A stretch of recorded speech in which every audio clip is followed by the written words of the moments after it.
తాకట్లో ఉన్న మీ బంగారాన్ని విడిపించి ఆ రోజు ఆన్లైన్ రేటుకి కొంటాం. Sharma gold company. శత్రువుకి మిత్రుడు శత్రువే అవుతాడు. అయితే శత్రువుకి మిత్రుడు కూడా మిత్రుడు కావటం ఒక రాజకీయాల్లోనే జరుగుతాయి. ఇక్కడ శాశ్వత శత్రువులు కానీ శాశ్వత మిత్రులు ఉండరు. ఇలాంటి సీన్స్ కు ఏపీ పాలిటిక్స్ ఏం తక్కువ కాదు.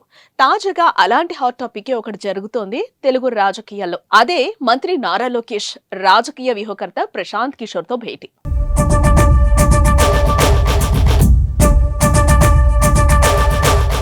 2019 ఎన్నికల్లో టీడీపీ ఓటమికి వైసీపీ గెలుపు ప్రధాన కారకుల్లో ఒకరు ప్రశాంత్ కిషోర్.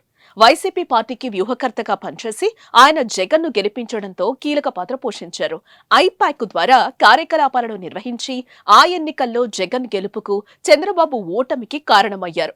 అప్పట్లో పీకేపై చంద్రబాబు, లోకేష్ తో పాటు టీడీపీ శ్రేణులు తీవ్రస్థాయిలో ధ్వజమెత్తారు. కట్ చేస్తే బీహార్ రాజకీయాల్లోకి అడుగుపెట్టిన పీకే ఐపాక్ తో పాటు జగన్ తో సంబంధాలు తెంచుకున్నారు.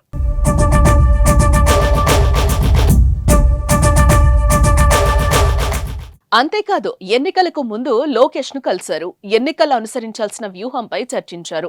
జగన్ ప్రభుత్వ వైఫల్యాలను బలంగా ప్రజల్లోకి తీసుకెళ్లటం, టీడీపీ జనసేన కూటమి బలోపేతానికి అనుసరించాల్సిన మార్గాలపై పీకే కొన్ని సలహాలు, సూచనలు అందజేశారు. అక్కడితో ఆగకుండా తాను గెలుపుకు పనిచేసిన జగన్ పార్టీపై తీవ్ర విమర్శలు కూడా గుప్పించారు. అప్పట్లో అది పెద్ద దుమారమే రేపింది. అయితే ఎన్నికల్లో గెలుపు కోసమే పీకే సలహాలు టీడీపీ తీసుకున్నట్టు అనుకున్నారు. కానీ తాజాగా నారా లోకేష్ కిషోర్ తో భేటీ జరగటం తెలుగు రాష్ట్రాల పాలిటిక్స్ లో ఆసక్తిని పెంచింది.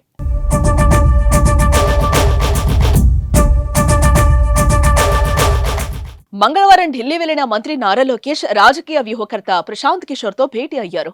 ఇరువురి మధ్య దాదాపు గంటకు పైగానే సమావేశం జరిగింది.